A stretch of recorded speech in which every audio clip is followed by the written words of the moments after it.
Comment développer les provinces? Mardoché Sélé. Bienvenue. Merci, Jean-David. Ça fait un peu longtemps. Oui. Mardoché Sélé qui nous vend Colosi alors que ceux qui sont là disent le contraire. Bon, vous savez que nous sommes en démocratie, Jean-David. Chaque personne est libre de moi de son point de vue. Ce qui m'est le plus pénible à supporter, c'est que lorsque quelqu'un prend ses frustrations, d'insatisfaction, et puis ça devient maintenant un socle d'acharnement contre le pouvoir provincial, ça c'est ce qui fait mal. Vous savez que nous sommes ici chaque fois pour dire vérité, puis prêcher la vérité, encourager les bonnes initiatives et surtout accompagner la vision chef d'État Félix Tshisekedi. Mais la province du Lualaba aujourd'hui, c'est des marques. Vous êtes en train de voir le docteur provincial est ici dans la démarche pour l'inauguration du centre de négoce. Vous savez très bien que... Le centre de négoce, ça sera inauguré où? Au niveau de la Au Lualaba, oui. Centre de négoce. L'ouverture. Parce que vous savez, les gens ignorent. Le centre de négoce, ce n'est pas la volonté de Mouyej. Vous comprenez? Non, n'hésitez pas. J'aimerais que... Non, je voudrais dire la vérité. Parce que je sais que le gouverneur Mouyej, c'est celui qui était et qui... Oui, mais citez. Allez-y, parlez juste le centre de négoce. Et allez-y tout droit au but. C'est ce que je dis. Citer les noms des gens. Parce qu'au centre de négoce, il y a eu des dettes. Avec Congo Investissement, parce que c'était... Il y a des dettes? Oui. C'était préfinancé par Congo Investissement. L'asphaltage des 10 km, la mise en place de la pendule solaire, cela aussi devrait s'étendre jusqu'au niveau du territoire. C'était un projet qui était encore surfacturé avec l'avènement de l'intérim de son Excellence Mme Fifi Masuka. On a vu, avant de continuer avec d'autres grands projets, il fallait d'abord accélérer ce qui a été suspendu, les achever et à continuer avec les autres projets. Donc, il a fait le jonglage. Donc, il continue avec l'achèvement de projets que le gouvernement avait laissé. Elle a encore financé d'autres projets qu'elle-même a initiés. C'est ça ce qui fait du Lualaba aujourd'hui une province exceptionnelle en termes d'infrastructures. Je parle aussi des avancées dans les différents secteurs de la vie. Donc l'important aujourd'hui, c'est qu'il y a eu beaucoup de projets que le chef de l'État a initiés depuis son accession à la majesté suprême qui a en quelque part un peu saboté par quelques représentants dans les différents secteurs de la vie. Aujourd'hui, avec l'avènement de 145 territoires, c'est un projet qui vient aux rescousses des autres projets qui ont quelque part souffert d'un problème de régularité. Alors aujourd'hui, nous sommes en train de voir qu'il y a maintenant la marche. Tout le monde est concentré pour voir dans quelle mesure ceci peut être mis en exécution. Mais si il s'agit seulement du développement de province, tout dépend de l'énergie, n'est-ce pas? Et c'est que le représentant du chef, je parle des gouverneurs de province, partout où ils sont, c'est qu'ils mettent en musique comme compétence, conformément à cette vision par rapport aux besoins que présente le peuple. C'est ce qui fait la province du Lualaba. Parce qu'avant que le chef de l'État parle du projet de 145 territoires, au Lualaba, il y a eu déjà de l'anticipation avec Masuka.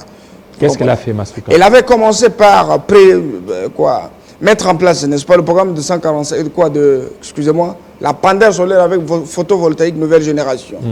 Cela a déjà commencé, déjà sous la ville d'écologie, la ville est éclairée, même les territoires, le projet continue. Parce que le chef de l'État a parlé lors de son adresse le 13 décembre devant le Congrès, mais au Lualaba, déjà, il y avait le travail qui était en train d'être fait. Lorsqu'il a soulevé un problème de route à dessert agricole. Déjà, au Lualaba, il y avait des avancées significatives. Je vais prendre l'exemple avec la RN39 qui est en train d'être élargie.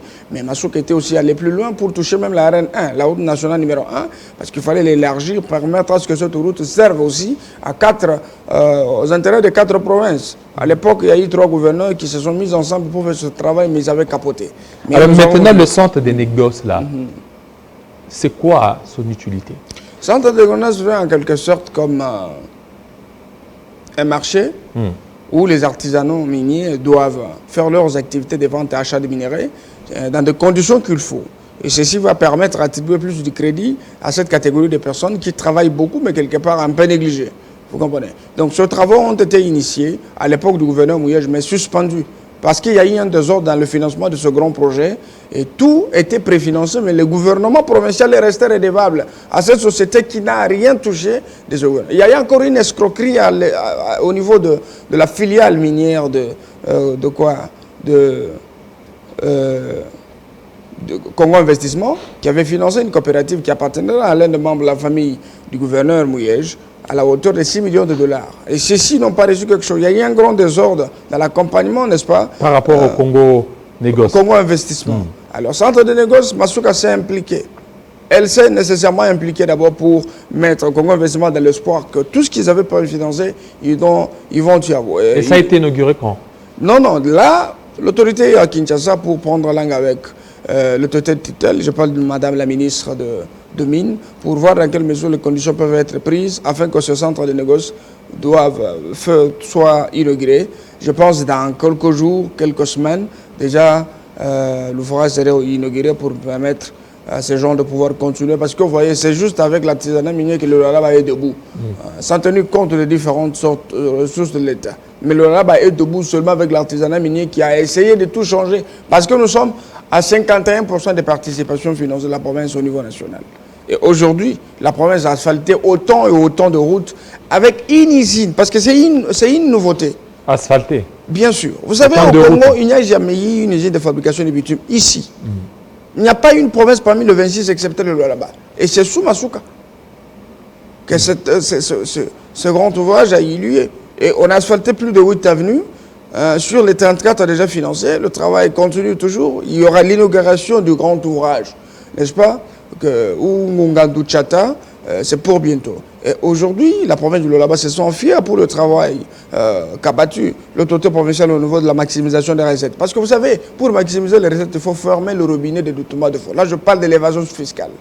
Les régies financières et toutes les autres autorités qui sont, je ne sais pas, dans le combine avec quelques sociétés minières, quelques partenaires chinois, et ainsi de suite, parce que l'illégalité a vraiment appauvri la province à un certain moment, mais aujourd'hui, avec l'avènement de la lutte contre la fraude minière, initiée par son Excellence, Monsieur le Président de la République, je pense que c'est vraiment bien exécuté par l'autorité provinciale. Aujourd'hui, ceux qui vivaient dans l'illégalité, cet argent qui est en train d'aller dans le pot des gens pour le faire des milliardaires ou des millionnaires, ils se sont soudés pour combattre aussi l'initiative, parce qu'ils savent qu'ils se retrouvent derrière ce comportement mafieux. Mais Masuka a dit non. Aujourd'hui, la politique que nous menons, c'est la politique où le peuple ou rien. Nous devons mettre le peuple au centre de tout intérêt. Travaillons pour que l'argent qui allait dans le pot des individus puisse être canalisé, n'est-ce pas, dans le caisse de l'État. Parce que le chef de l'État a pensé mettre en place des structures fortes de mobilisation des recettes et de lutte contre la corruption. C'est pour permettre à ce que l'argent de l'État puisse être canalisé, au fait de les maximiser, pour que tous les projets qui sont initiés dans les différents secteurs ne souffrent de rien. Et surtout en ce qui concerne le financement. C'est pourquoi vous avez vu que ce mot d'ordre a été bien exécuté par l'autorité provinciale. Et elle a mis en place une commission pour lutter contre les irrégularités dans le secteur minier. Alors, vous voyez que cette commission continue toujours à travailler, au-delà de toutes les spéculations, parce que moi je ne suis pas ici pour répondre à 2 individus, 3 individus qui passent pour dire Masuka ne travaille pas, tout ça. Vous voyez, lorsque tu travailles... Mais lorsqu'ils disent ça, est-ce qu'ils ont tort de le dire? Ils n'ont pas tort, c'est ça la démocratie. Vous savez, et ils ont avancé des arguments. On a reçu des gens qui sont venus ici parler et dire que non, Masuka, oui, outre les communicateurs qui passent à tout bas ici, les Mardoché et les autres, Masuka n'est pas absolument rien. Et puis une précision de terme. Moi, je ne suis pas communicateur de Madame Fifi. Vous n'êtes pas vous êtes vous êtes masoukiste. Je ne suis pas communicateur. Vous êtes masoukiste. Je ne suis pas masoukiste. Alors? Je suis celui qui soutient Masuka dans sa vision noble. Soutenir aussi le chef de l'État. Et quand vous la soutenez, vous êtes communicateur? Je ne suis pas communicateur. Vous savez que j'engage une grande structure qui est représentée dans plus de 11 provinces. La nouvelle génération pour le changement. Et il y a même quelqu'un qui m'a posé. Il y a quelqu'un qui m'a dit, sans Masuka, votre structure n'aura aucun sens. Qui a dit ça? On a appris à porter... Masuka. Non, mais Jean-David il dit, lorsque vous défendez Masuka, c'est que vous avez, alors Masuka vous donne, vous êtes en train d'entretenir votre structure. Ni t'étais ça, Mawa. Mais c'est un mensonge. Les gens qui me connaissent, ils savent que je suis un farouche opposant de Mouyej depuis 2016. Je suis l'unique jeune qui avait fait une déclaration pour demander au chef de l'État que nous avons besoin d'avoir un homme prévidentiel à la tête. Nous avons déjà compris qu'il y avait des mafias. N'est-ce pas? Il y avait beaucoup d'antivaleurs dans la gestion du gouverneur Mouyej. Et après, lorsque l'autorité provinciale, que nous avons aujourd'hui, Mme Masuka Saïni, le gouverneur intérimaire du Lualaba, les gens sous-estimaient. Les autres n'arrivaient pas à comprendre que cette femme incarne des valeurs cardinales. Cette femme connaissait le problème de Lualaba. Elle peut mieux faire que l'autre. Les gens doutaient. Mais nous, Moi, personnellement, j'avais déjà compris qu'Anel y avait ses compétences. Lorsqu'elle est sortie de sa réserve pour exposer, n'est-ce pas, ce qu'elle avait comme compétences, les gens ont maugréé. Vous comprenez? Parce que vous avez vu aujourd'hui, juste avec l'avènement de Masuka à la tête de la province, l'artisanat minier n'a pas recouru aux emprunts. Avec le centre de négoce? Non, non, centre de négoce d'abord, non. Centre de négoce, ce sont les superficiels. Ça coûtait combien à l'État ça coûtait combien à la province? J'estime quelque chose de 6 millions de dollars, 7 millions. 6 millions? Oui. Mais alors, ce que moi je voudrais vous dire, c'est quoi? Masuka n'a pas recouru aux emprunts. C'est pour répondre à ceux qui disent que non, nous sommes derrière Masuka pour je ne sais pas moi. Mais on met l'accent sur l'artisanat minier, on paye les dettes que le gouvernement Moïse nous a laissées. 109 millions. On passe. Juste avec l'artisanat minier, avec cette femme que les gens disent qu'elle est en train de faire ceci, elle est en train de faire cela. Masuka parvient à améliorer les conditions de gens. Alors, pour terminer, comment développer les provinces? Comment développer? Oui, on ne développe pas la province avec les fictions. Avec quoi alors? On développe la province avec l'énergie que nous mettons en œuvre. Parce que quel secret? Parce que Masuka, 1 milliard comme budget. C'est ce que je dis. Oui. C'est-à-dire, tout dépend de la volonté, l'engagement à bon escient de son Excellence Mme Fifi Masuka, la vision du chef de l'État Félix Tshisekedi. Et maintenant, elle s'est déterminée, elle s'est forgé l'objectif de pouvoir mobiliser les recettes, n'est-ce pas, afin que tout le projet que le chef de l'État a initié pour répondre, rencontrer le besoin du peuple soit mis en exécution dans un plus bref délai. C'est pourquoi Masuka a mis l'accent sur l'artisanat minier et vous avez vu les conséquences que le Lualaba, c'est la première province qui génère beaucoup de recettes. Et pour conserver cet élan de développement, il fallait mettre en place des structures qui luttent contre la corruption, qui luttent contre la fraude minière et la fraude fiscale pour permettre à cet élan de développement de produire l'effet escompté. Donc, Masuka s'est encore investi dans le projet de 145 territoires du chef de l'État, lancé à travers tout l'État public, mais qui est en train de vivre l'anticipation dans cette partie de la République. Au-delà de toutes les critiques, parce que nous avons besoin de ces critiques, parce que les critiques sont des sanctions. C'est pour améliorer encore plus. Mais aujourd'hui, la province du Lualaba est en train de se développer pendant que les autres dorment, pendant que les autres se lancent à suivre ce que les autres disent sur le réseau. Le Lualaba se développe avec beaucoup d'avancées très significatives dans les différents secteurs. C'est pourquoi nous disons merci au chef de l'État parce qu'il a eu la clairvoyance. Parce que le 145 territoires vient au rescousse, n'est-ce pas, de ces différents projets qui ont souffert, mais qui sont en train de vivre à travers ces réponses. Merci à toi, Mardoché Sélé. Vous avez été nombreux avec Jocelyn Toumba, c'était depuis 9h, heure délicatie, d'écologie. Oui, c'est 8h ici à Kinshasa. Mardoché est venu, nous a rejoints. Avec lui, on a terminé notre matinale. Un petit mot à ceux qui vous suivent?